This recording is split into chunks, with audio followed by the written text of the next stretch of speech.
So many of you have asked me about premature menopause, early menopause, primary ovarian insufficiency. So I decided to invite a very good friend of mine, Dana Frade. She lives in Montreal and she's a psychologist, a fitness coach, and an expert in women's health. And she has a beautiful story to tell us, so I decided to invite her today to talk to us. So, Dana, welcome. So happy to have you here. I'm truly happy to be here, Dr. Anna. Thank you so much for having me, for inviting me. This is a pleasure for me. No, Dana, the pleasure is mine. So, tell me or tell our audience a little bit about you. Okay, well, I studied clinical psychology. That's my main career. I'm a former psychologist because I don't practice anymore. But then I decided to switch my career. So I'm like a former psychologist turned into a fitness trainer. And I did this because I think physical activity is very important. And of course, my background in psychology helps me to support people better, to understand their mindsets, their motivation. And what I did, like I have different types of certifications. I actually have a Pilates, a yoga, and a Zumba certification, but also I did some other certifications on sport performance. There's a certification that I did that I loved because it's for people who have injuries and it's called From Pain to Performance. And also,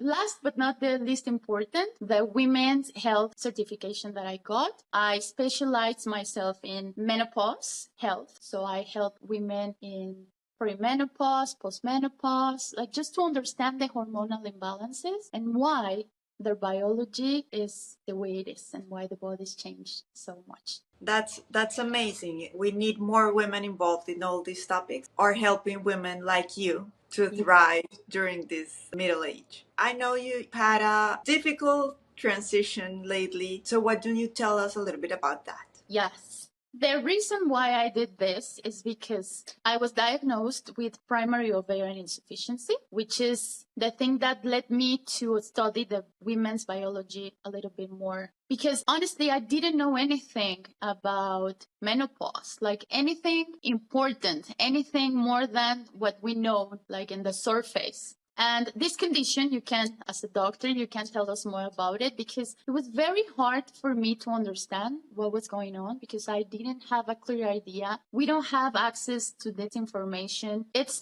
tough, but basically that's why I center myself in this type of hormonal imbalances because I live with one. At what age were you diagnosed? When was that? I was diagnosed at 34, like 4 years ago. That's very young. What were some of the first signs that things were not okay? The first one, I had so many symptoms. Honestly, that was very hard for doctors even to understand this. But I would say that the strongest one was the fatigue. My energy levels are always high. Like I exercise, I've been exercising most of my life. I am like a high energy person. So the chronic fatigue really threw me off. I couldn't understand it. I had all sorts of symptoms like headaches, dizziness. I had hot flashes, joint pain, muscular pain, like you name it. Honestly, I think I had them all and they were very intense. Now, this didn't happen slowly. It happened in the overnight.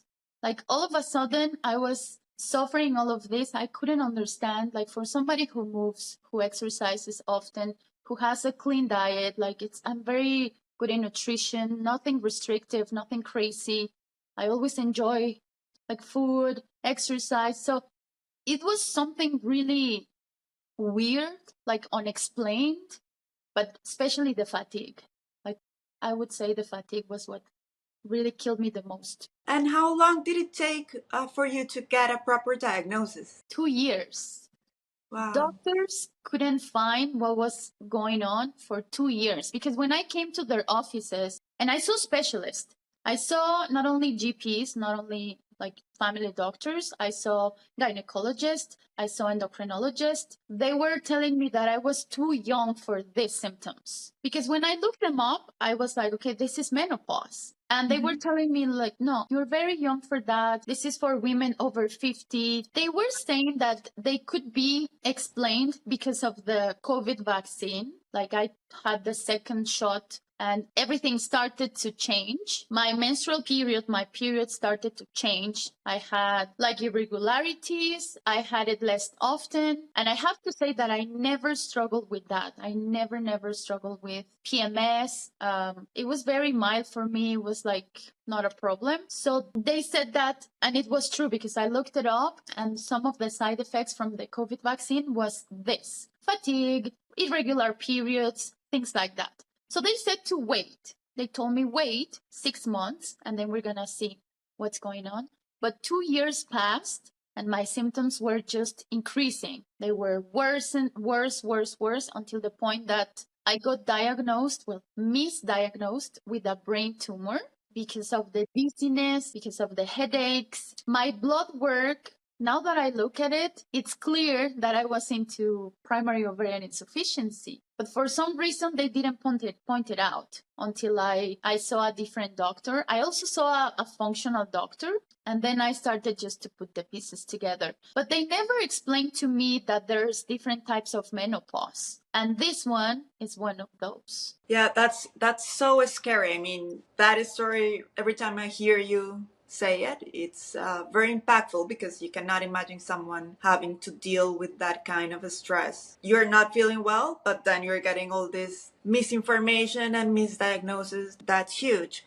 But you were saying something that it's really important. Sometimes we don't have clarity of the types of menopause that can happen. So menopause is the end of our fertility age.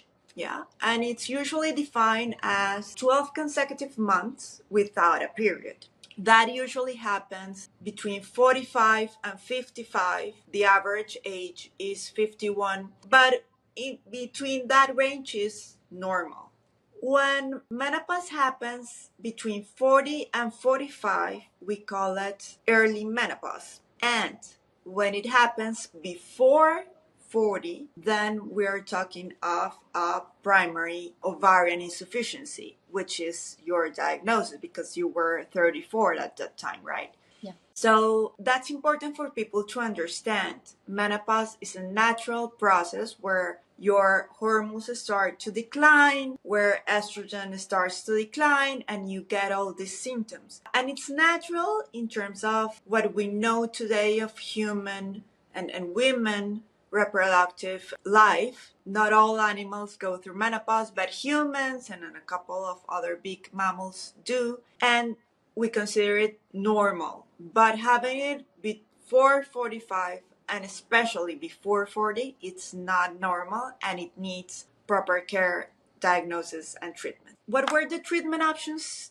that were offered to you when you were diagnosed? The treatment, first of all, no doctor explained this to me the way you just did. So really, guys, you have to pay attention to these things. You have to ask for like the scientific explanation of what's going on with your body. First of all, I had a very bad doctor who gave me a bunch of supplements, just like crazy things and very expensive. And they gave me isoflavones. You know, like these phytoestrogens, they tell you your estrogen is not there anymore. So this is going to replace it. So I thought that I would feel fantastic after taking them. So they gave me first that, a bunch of supplements and things that didn't really work for me. They also prescribed me with a progesterone cream that now I know that that doesn't have any scientific evidence. And I was putting the cream. She didn't even say like you need this amount or that. Like I was just putting it randomly. Of course, it didn't do anything for me and it was expensive. Also, another doctor, when I went to see an endocrinologist, he said, this is very clear. You need a birth control pill. And I told him, like, I've never took contraceptives this way because I always was aware of the side effects. So I decided not to take them. And he said, well, this is the primary treatment that you need. You're going to feel fantastic. And honestly, I was desperate. So I took it and I just gained weight. I did feel that it was helping. I didn't feel that bad as I was, but I was 2 years without estrogen, imagine. So I was in a very bad situation. So this helped, but it wasn't the best treatment for me. It made me gain weight. So then I switched doctors again, and I went to see a great endocrinologist who told me that I could use HRT, hormone replacement therapy. And we started on the minimal doses, the very minimum, and then we build up from there. Till this day, it's been a year and a half that I've been using that. I don't think it's the accurate dose. I think that we still need to check what's going on and what are the best ways for me to replace that estrogen. But that was the journey. What are you taking today, Dana? Tell us a little bit of your treatment right now. I am on an estrogen patch, which is called here in Canada Estradot, and I can show it to you. Then I started on the gel. Actually, I have it here because I want women to see it. I started on the gel. This is the estrogel. And then I moved to this patch. This is 100 micrograms. That's what my body for my age needs. But we started in the very minimum. We started at 25 micrograms. So I change it twice a week, and it's super easy to use. I loved it because the gel was like a little bit annoying. I had to do it every day and wait. So it didn't suit my lifestyle. And then the patch, I just change it twice a week. It stays on, like even if I use a sauna or if I swim, it really stays. And then I'm also using, this is amazing. This is vaginal estrogen, which is not against this one, because we have to remember, women, and you can tell us more about it, that this is systemic absorption, which means it's going to go into your blood work and just send the estrogen to all of the receptors all over the body. And this is only for the area, like for the vagina, literally. Okay, it's a local treatment. It's going to act only locally. Yeah. Locally, exactly. So this is locally treatment, very, very useful. And also I'm taking progesterone. They give me the capsules like this. This is micronized progesterone, and I take a capsule a day. But we've been switching the dosages based on how I feel and based on how my blood work shows that it's working. But yeah, that's what I take now. And definitely when women have either a POI, a primary ovarian insufficiency, or early menopause, the recommendation is to definitely offer those women HRT. Why? Because we know today that women without treatment and an early menopause will die younger. They can have more cardiovascular disease, heart disease, and also they can suffer more dementia. So definitely these are women that need treatment, and that was the reason that I was asking you what they had offered you, because really what they should have offered you from day one after diagnosis is HRT. Phytoestrogens can be great for some women, especially those who cannot take HRT or those who definitely prefer a more natural approach to their health. But in your case and in the case of early menopause, it's definitely not the first option to offer to a woman. So that, I think that it's important.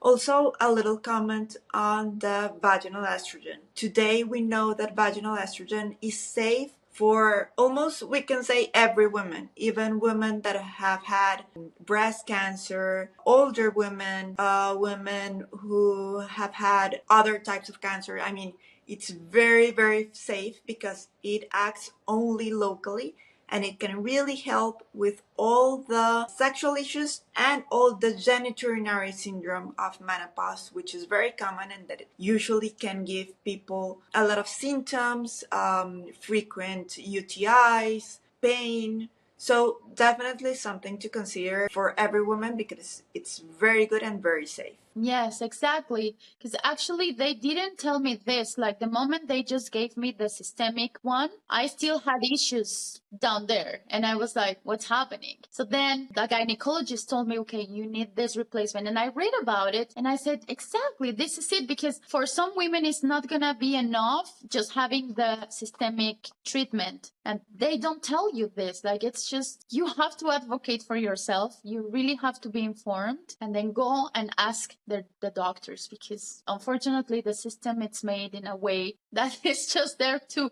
correct things and not to prevent other things. That's so true. Dr. Anna, this is where I would like you to explain more on HRT because for me, it was very clear because of what I studied and because I passed 2 years feeling my worst. But I know there's a lot of women nowadays scared of HRT because of this study that they published in 2002, the Women's Health Initiative. They reported the study in a very bad way, even though those results are the guidelines that we follow today. But I want you to talk more about that. Why there's myths around it? Why there's so many women scared and afraid of HRT because it increases the risk of cancer. And also, this is the reason why many women don't use it. But imagine women with my diagnosis with a primary ovarian insufficiency, where you said it's the primary treatment that, and then don't use it. They don't use it. They don't have access to it because of all of this confusion and misinformation. So what can you say about that? Yeah, it's very sad. It's probably one of the biggest scams in medicine in 21st century. Back in the 1990s, there was a very big study in the United States called the Women's Health Initiative, as you mentioned, that wanted to understand the long-term effects of HRT. HRT is basically a very straightforward treatment. What you're doing is replacing the hormones that your body is not producing anymore. So in this case, the main concept of hormone replacement therapy in menopause is replacing estrogen. On top of the estrogen, every woman that has a uterus needs to add progesterone. Why? Because estrogen makes your endometrium, so your uterus lining, it promotes its growth. So if you don't balance that effect with progesterone, you can have issues like heavy hemorrhages and eventually even endometrial cancer. So what they found in 2002 that made them stop the study, with the numbers that they analyzed, they thought that there was an increased risk for breast cancer and stroke. However, 20 years later, this study was reviewed because other studies showed different results. So they went back and looked into the data again, and they realized that they had made a study in very old women that had long past menopause, and that really the numbers were inconclusive. The numbers were not strong, and we had to go back and say, okay, no, maybe this was not as true as we thought in 2002, and they had to restate what they have said. This is important because during those 20 plus years, there was a lot of fear generated around the therapy. Doctors like me, we were trained not to use HRT unless it was for severe cases and only for very short periods of time. But honestly, today we know it can be safely used in a lot of women. We know that the molecules that are available today are even safer than those used in the WHI. We know that the identical estrogen and micronized progesterone are very safe. And we know, for example, that transdermal estrogen doesn't increase the risk of clots, because that's one of the things that people have to take into account, that oral estrogen can increase the risk of blood clots. And of course, if you had a history of blood clots or if you smoke or are overweight, that's something that you have to be careful with. It's a real issue, but we already have options for those women because transdermal estrogen really doesn't increase that risk and can be used safely even in women with thrombotic diseases. It is a shame that one study that was really important but that was not very well conducted and not very well interpreted, a whole 2 generations of women really missed out of HRT. And only until now we are reversing those practices, but still, both in women and in doctors, we still have that wrong perception that HRT is dangerous, that it can cause cancer, and that it must be used only in extreme cases. We now know that that's not the case, and that it not only helps people improve their symptoms, so improve the hot flashes, the fatigue, the brain fog, the dry skin, the vaginal dryness, etc. But that it also helps prevent future diseases, especially cardiovascular disease. And it's important for people to remember that the primary cause of death in women after 50 is cardiovascular disease. It's not cancer, it's not maternal death, which is in the past. It's not infectious diseases, it's cardiovascular disease. So you can have heart disease, you can have a stroke, and that can kill you. And estrogen definitely reduces your risk. And there is very compelling data talking about dementia. There is a little bit more to understand there, but there are good signs that estrogen therapy can also reduce the rates of dementia. And one that is super important, it also reduces the rate of osteoporosis, which is super important for women. A lot of women in their 60s and 70s suffer from osteoporosis with the risk of fractures and a lot of pain after that. So definitely treating and replacing estrogen can be a very powerful tool to treat women to make sure that they can live a happier life without all those symptoms, but also to have a healthier aging and to be stronger and more active during their later years. Yeah, exactly. Independent. They can actually be independent. And it's interesting because we didn't know, and most women don't know, that estrogen is very protective. Just as you said, it protects your brain, your heart, your bones. And it's a shame, as you mentioned, that this study got such a bad rap that, like many women are scared, especially for breast cancer. And we were talking about this before, saying that it's alcohol which is gonna increase the risk of breast cancer more than HRT. Is that right? Yes, actually, one of the major causes of increased breast cancer is alcohol, smoking, and obesity. And those are things that we can manage and control. Sometimes it's not easy, but there are treatments and ways to manage that. But those are the things that we should be worried about. And we don't talk enough about that.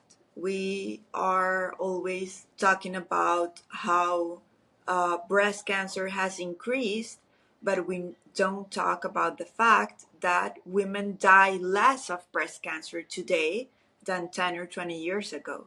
Therapies have improved a lot, and technology has made breast cancer a treatable cancer. So that's something that we have to maintain in our minds and say, okay, this is something that, of course, none of us wants to have, but fortunately today it can be detected earlier and it can be treated and cured. Yeah, exactly. Yeah, I have two questions about this. The first one is, what happens to women who didn't have access to this treatment, to HRT, no matter what the reason is, but they didn't have it on an early age, either before 60 or in the 10 first years after their menopause? We know now that it's during perimenopause where you should replace these hormones, and it's the best, would be the best. But what happens to those women? That's my first question.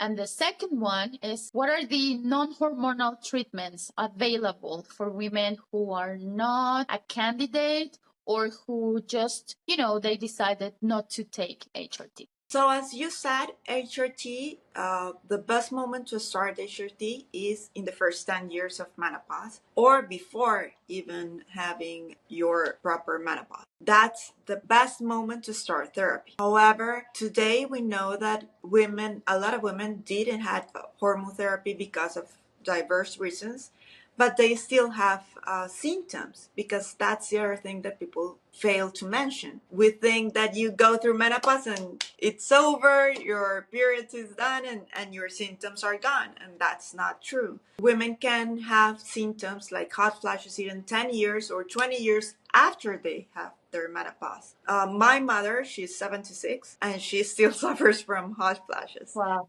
So it's not all women, it's not super common, but it's possible. So nowadays we consider that we can use HRT in later menopause Of course, you have to be careful because these are women that might already have a little bit of a higher cardiovascular risk. So you have to be careful, but it's not a complete contraindication. And in proper hands, it can be a proper option of treatment.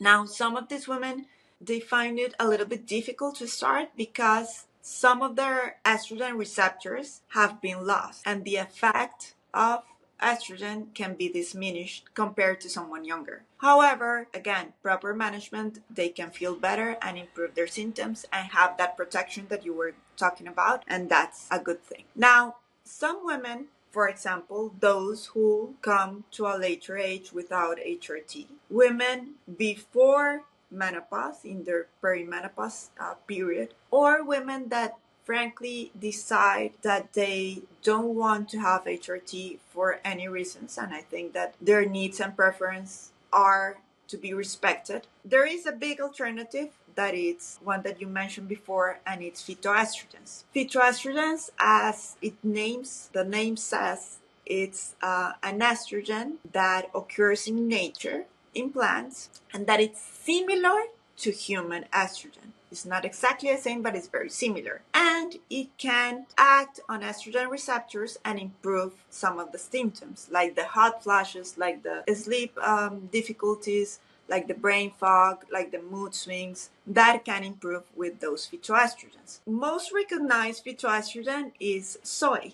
We know that soy has isoflavones, that is a phytoestrogen, and many women use it today as an alternative to HRT. It's never going to be the same. It's not as potent as human estrogen, but it's very good because it actually mimics the effects of the hormones without being the hormone. So it's very safe and it's milder in terms of its potency, but it can really help with the symptoms. Now, one of the reasons that a lot of women say that they don't feel the effects of soy is because, unfortunately, in the Western world, in our diet, we haven't used soy as part of our main diet. We eat other things. And what happens is that our gut microbiota doesn't have the ability to convert that soy into the most potent phytoestrogen, that it's a qual. So what normally happens is that when you eat soy or you take a soy supplement, your gut bacteria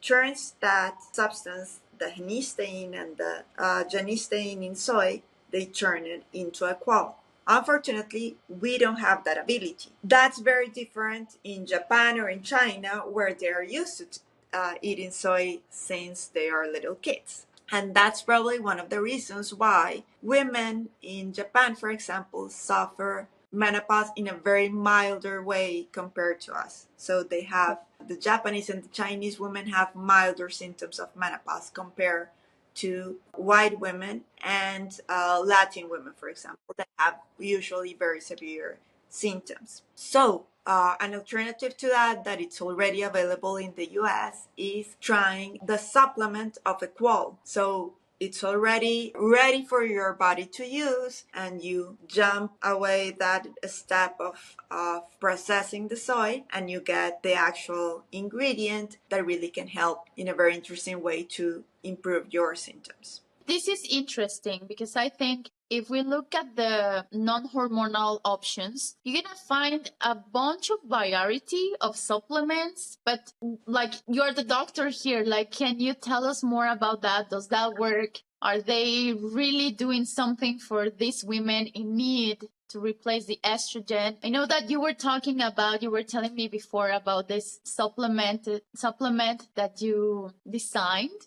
So just tell us more about that. Okay, so in terms of supplements, there are a lot of things out there. Most of the ingredients that are offered to women don't have really clinical research or haven't shown effectiveness really in real life to symptoms. There are exceptions and there are very good options, especially soy is an ingredient that we know that can have a very good effect and that it's very safe. Actually, it has even been studied to prevent breast cancer, for example, because it's a very potent phytoestrogen and it's a very potent antioxidant. So looking into that situation, I decided to investigate deeply into the evidence and the clinical studies of all of these molecules that are offered in the market for menopause. And I decided to choose the best out there to create a supplement that really worked and was based on the best science and the evidence that is available right now. It's a very potent phytoestrogen that it's extracted from soy and that it's combined with resveratrol in a patented formulation called Resequol. And then I added to that base of the treatment black cohosh, which is an ancient herb used in North America by the natives that really helps with hot flashes. And I added something from my previous experience in the Middle East that is saffron. Saffron is a spice that is used to cook. It's very used in Spanish cooking and in Arab cooking. It gives this reddish and very specific flavor to food. But it has been studied for mood disturbances. And it has been studied and it has been compared to antidepressants to treat depression. And it works. It actually really improves mood swings, anxiety, and it can improve sleep quality. And it has a very interesting effect because it reduces cravings. Is one of the things that we hate, those sweet cravings and those food cravings that we get at this age. Saffron helps modulate those cravings. So I combined those three ingredients in one formula, very clean, vegan, non-GMO, with no gluten, of course, to make a supplement that could really help those women that can't or won't take HRT for different reasons, to help them with their symptoms. Again, it helps with all the major symptoms of menopause, all the hot flashes, the night sweats, all the brain symptoms, brain fog, sleep issues, mood swings. It also helps with the skin. There is beautiful studies about the effect of Equal on skin health, and all of this to offer an alternative that is clean, that is effective, that is safe for women. And on top of that, of course, I send it for a third-party testing, so we could make sure that it didn't have any heavy metals or anything, any contaminants on the formula, so that we can offer the best product for women that really are looking for alternatives to HRT. Oh my God, look at my face. Like, that sounds like the perfect formula. Can I have it? Like, I would love to use it. So I know that this would be an alternative for women who didn't have access to HRT, like at the right timing. But what about me? Like, I'm using HRT. Like, can I use this supplement? So there are no studies of combining both HRT and Equal, and we don't recommend it right now. But it's a very interesting question because when you see the mechanism of action, both of estrogen and Equal, there might be some benefits out of combining them. But today we don't have that data yet, so we cannot recommend it. But it's a very interesting question that the science has to solve. But in the meantime, I think it's worth it for women who are not very sure about HRT. Like, I'm gonna tell my mom to try your supplement because she's one of those who didn't get it. Now it can benefit from it. Yes, definitely. My mother, for example, she had HRT for many years, for 12 years. That back in the day was not very common because this was some of the dark ages of HRT. But she still has some issues. She suffer occasional hot flashes, especially in this weather when I know that in Canada it's super hot right now. She is visiting my sister in Canada, and that's the kind of moment that she suffers a lot of hot flashes and night sweats. And also she's been suffering of vertigo. That it's a symptom that not many people talk about, but it's not rare during menopause. So she's taking Menoplay and it really has helped with her symptoms. And we know that Equal can also help prevent some bone damage in the long term. So definitely something to try when you are on postmenopause but still have some symptoms and you don't want to go back into HRT, or you can't, that's a very good option. Who else can use Menoplay or a supplement? People in perimenopause who are having symptoms but that are still regular or almost regular in their periods and that want to support their health but are not ready to jump into complete HRT. Women that don't want to take HRT because they frankly don't feel comfortable with it. And also women that tried HRT but didn't like it. And those are women that we don't talk enough about, but there are some cases, and this happens with any drug or any treatment, that they tried HRT, but it doesn't work for them. They don't feel the benefit. They have side effects, even after trying diverse forms, doses, presentations. They just don't find relief, and they decide to stop. It's not very common, but it's real, and you see it every once in a while. Women that really aren't able to adapt to HRT. Wow. So you would say that women who didn't take HRT right away and they haven't been on a treatment like this for over 20 years, it's unlikely to, like, for them to get the benefits, and they can explore like a non-hormonal option, because it's surprising to me to know that these estrogen receptors are going to like die somehow, and they are not going to respond anymore. I didn't know that. Yes, it's true that estrogen receptors, any receptor in the body, when they lose their stimulation, they tend to die and they tend to diminish and disappear. That's why it's so important to treat menopause early. But for those who haven't had treatment and are looking for alternatives, definitely a combination of ingredients, usually like in Menoplay, with the black ash, with the saffron, can really give them an alternative to feel better when HRT is not doing the job as they expected. I think it's a great alternative, honestly. And so grateful for you and your amazing formula and everything that you came up with. I think it's the answer for so many women after that bad study and bad report. Dana, going back to your experience, besides HRT, what are the things that you think that are key in the management and treatment of menopause?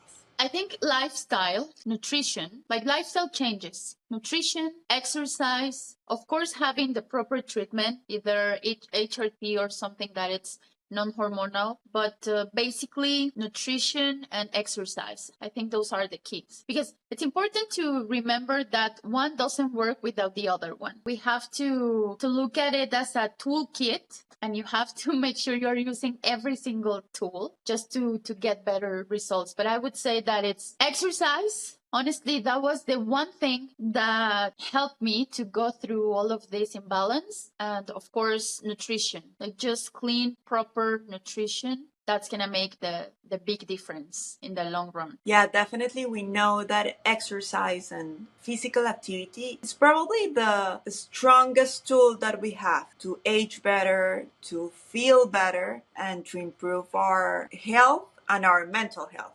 Now you are a trainer. You're Dana the trainer. So tell us, for women that are going through menopause, what are the key things to consider when we talk about exercise? Yeah, this is my jam, because listen, when I was going through all of that, I had to design a method, right? Just because some women, they only focus on cardio or stretching, like you see women doing only Pilates or only yoga, or some women just lifting heavy and just pushing really hard at the gym. But you need 4 things. There are 4 pillars of exercise and fitness, and I did it and I lived through it. And I know it works because I was going through joint pain, muscle pain, injury, so I have always to adapt. But then I realized that having these 4 things is key. So what's the first one? Aerobic exercise, which is cardio, but it needs to be well done, like the real cardio. Cardio, you only need 15 minutes to do cardio. And it's cardio burst, but I'm going to explain more later. So that's aerobic exercise. Then, of course, you need strength. I'm going to give an example of cardio. It could be a Zumba class. It could be going for a hike, swimming. That's aerobic exercise. And then we move into strength. We need strength training, functional training. And here you need to lift weight. I'm not going to say lift heavy because it's really based on what you need, but you do need weights. And you can use free weights, dumbbells, kettlebells, elastic bands. The resistance bands are honestly underrated. They are so good if you know to use them properly. You can also go to the gym and use the cable machines. I'm not a fan of the big machines because I believe they are not athletic and it's really hard to adjust. But you don't need much to start. You just need the will and a little bit of weight. And always you can work with your body weight. That's the first line when it comes to strength training. Then we need to work on flexibility and mobility. And what is this? This could be a Pilates class or a yoga class where you're going to work on the flexibility of the muscles, but most importantly, the mobility. And it's basically working on the range of motion, like how you move. You need to increase that range of motion slowly but surely in order to have not only healthier muscles, but ligaments, joints, and of course, bones. So this is mobility and flexibility. And then the fourth thing that we need is to work on balance and plyo work. Plyometrics are these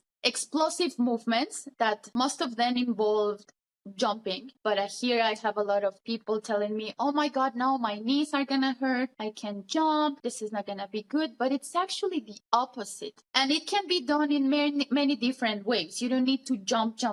You need to jump with purpose. There are a huge variety of exercises that you can do just to stimulate that bone density the moment that you have low impact. It's literally sending the signal to your bones saying, get stronger. We're moving. We need you. We've heard of that expression that says, if you don't use it, you lose it. So it's basically that. You need to use your bones, your muscles, your ligaments, your tendons to get them stronger. And here, because you are jumping or just like trying to balance in on one foot, that's why it goes combined with balance. Like just really, I tell my clients, just do an exercise, try to stand on one foot and just try to hold it for 30 seconds. And they think it's easy until they try it. So these are the 4 pillars that you need. And actually, that's why I designed a class method that has all of them. And it's super fun.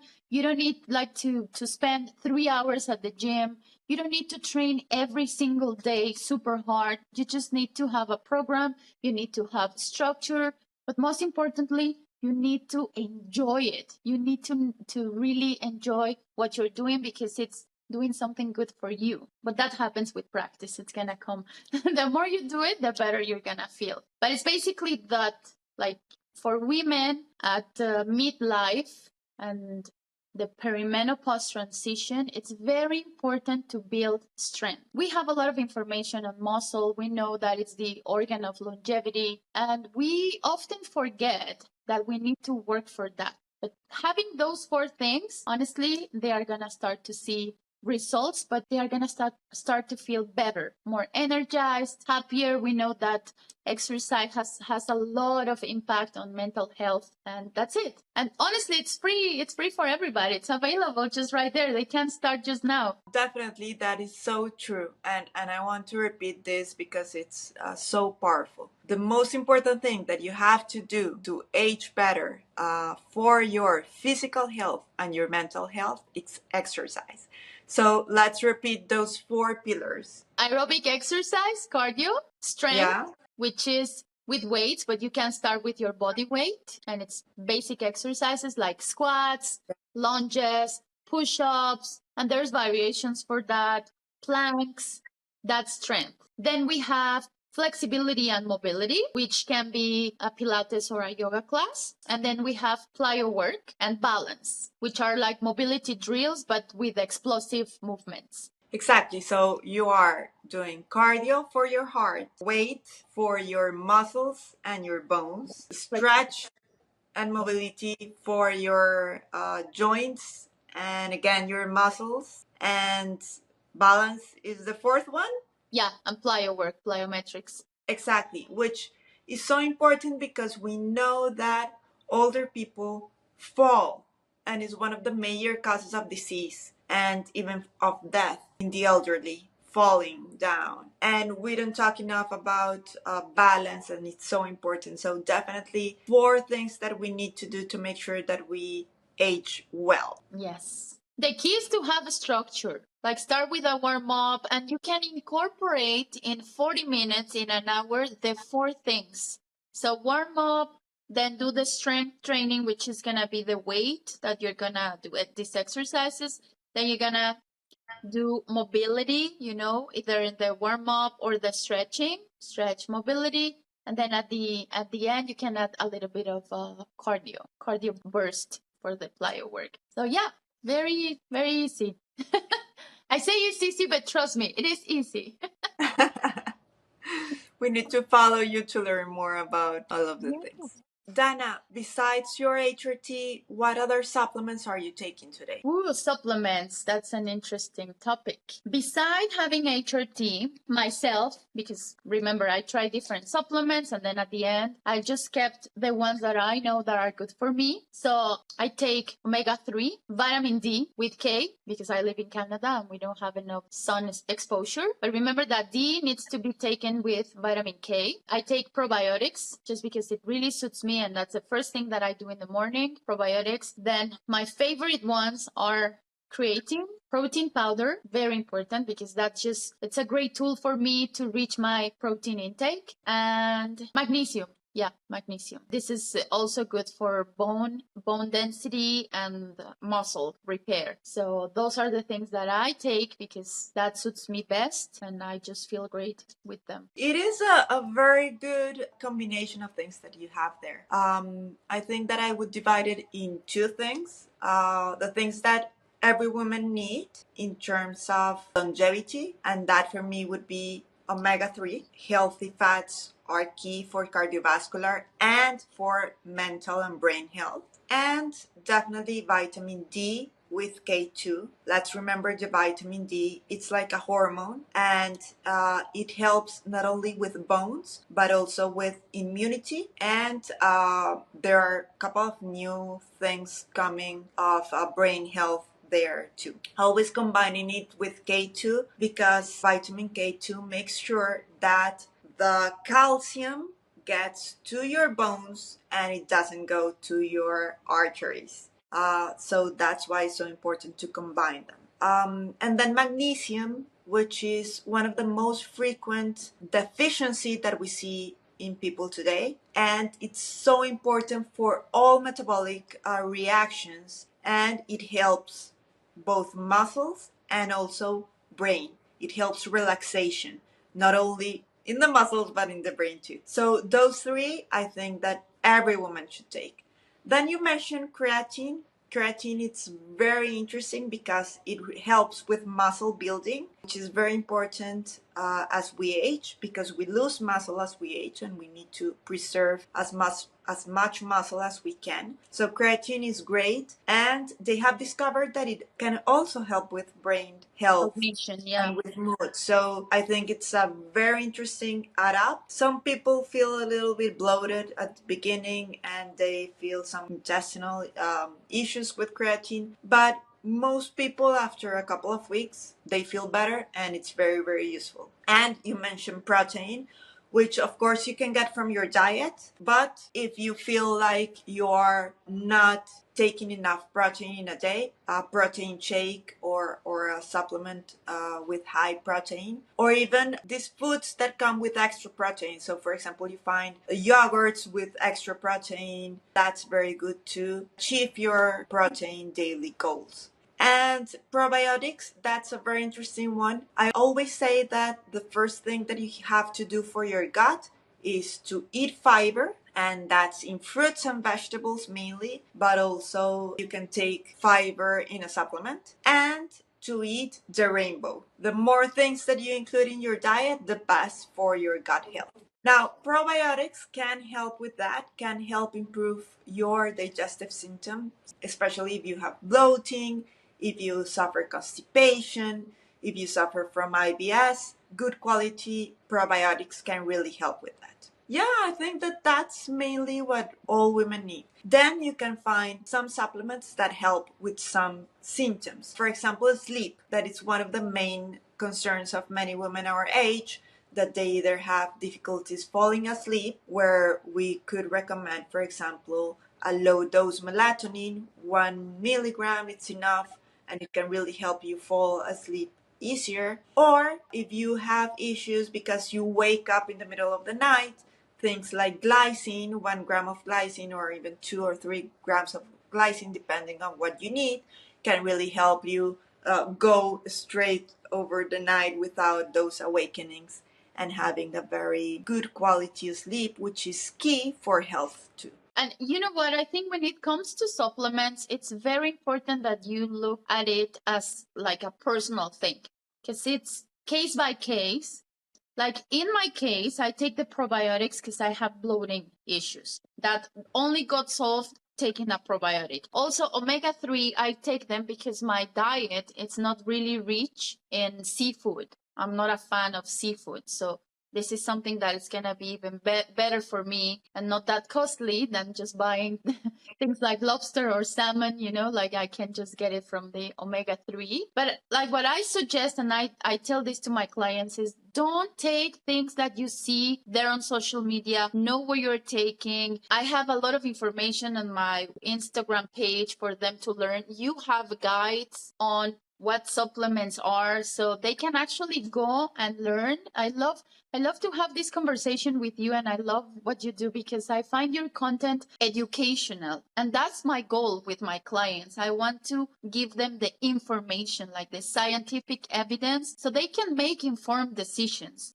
And there's a lot of noise around supplements, but I think it's just important to look at the scientific evidence and to try whatever works for everybody, like for yourself, only for yourself.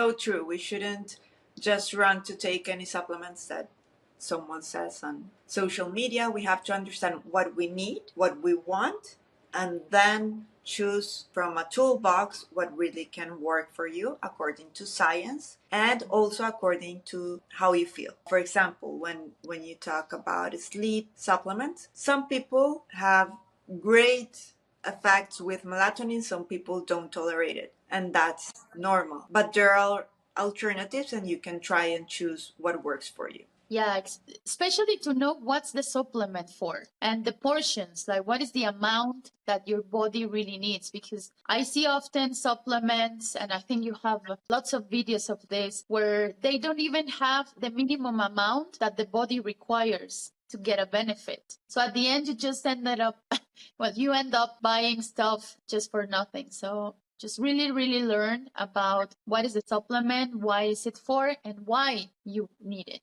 Exactly. Yeah, that's why I wrote the supplement guide for people to understand the main supplements, what they can do for you, the right dose, and also when should you take them, right? And learn to combine them, because sometimes you can mix things that will make one of them not work or not work properly. So you have to also be mindful not to mix everything like you mix a smoothie, but to be mindful of that too. Yeah, and you know what? I just remember something because when I started to take the HRT and I started to take progesterone, and this is important, I just thought about it because it's ideal to know when you have to take the supplement. Some supplements are better absorbed in the morning or with food, or others are just better on an empty stomach.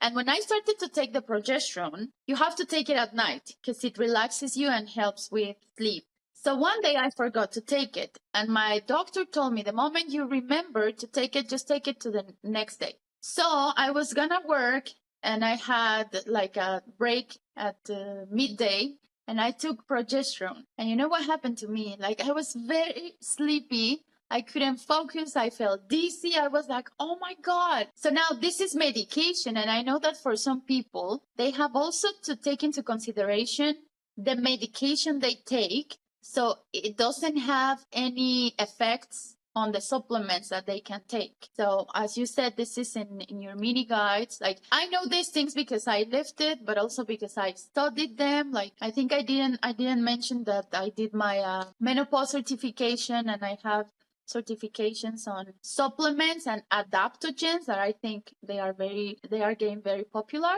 And I did this with Dr. Stacy Sims. But like for people like you who have all the knowledge, or people like me who just go and learn and study about it, it can be clear and not as clear as it looks all the time. But imagine for those people that are only, or they feel lost and they are only checking what's there and what's here, and they apply to themselves, is not really the best. They have to be informed. Absolutely. People have to consider both the medications that they take and their supplements and the food that they take to make sure that they get the best out of everything when combining them in their daily habits. Dana, thank you so much for sharing your story. I know that this is very personal, and sharing the fact that you have menopause at such an early age. It's very meaningful, and I really appreciate your authenticity and your honesty about it and your openness.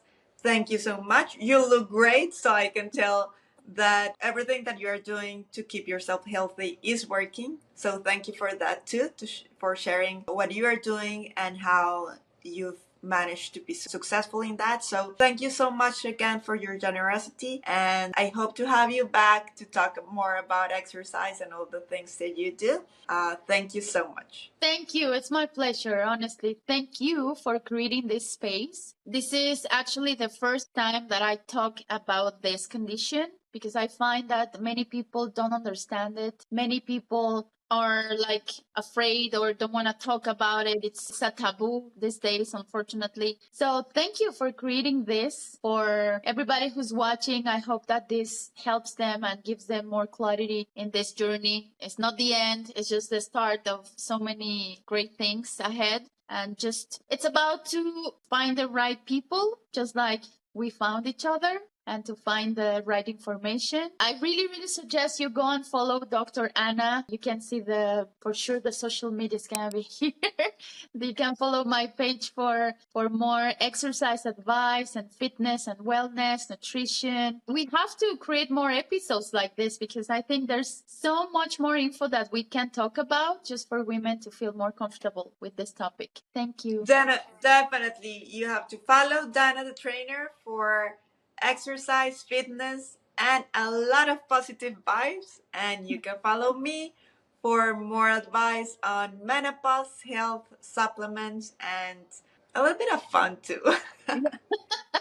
It's really fun what you do on social media. It's like science easy explained. Thank you so much. That's what we try. Thank you again. See you soon. Thank you. See you soon. Bye.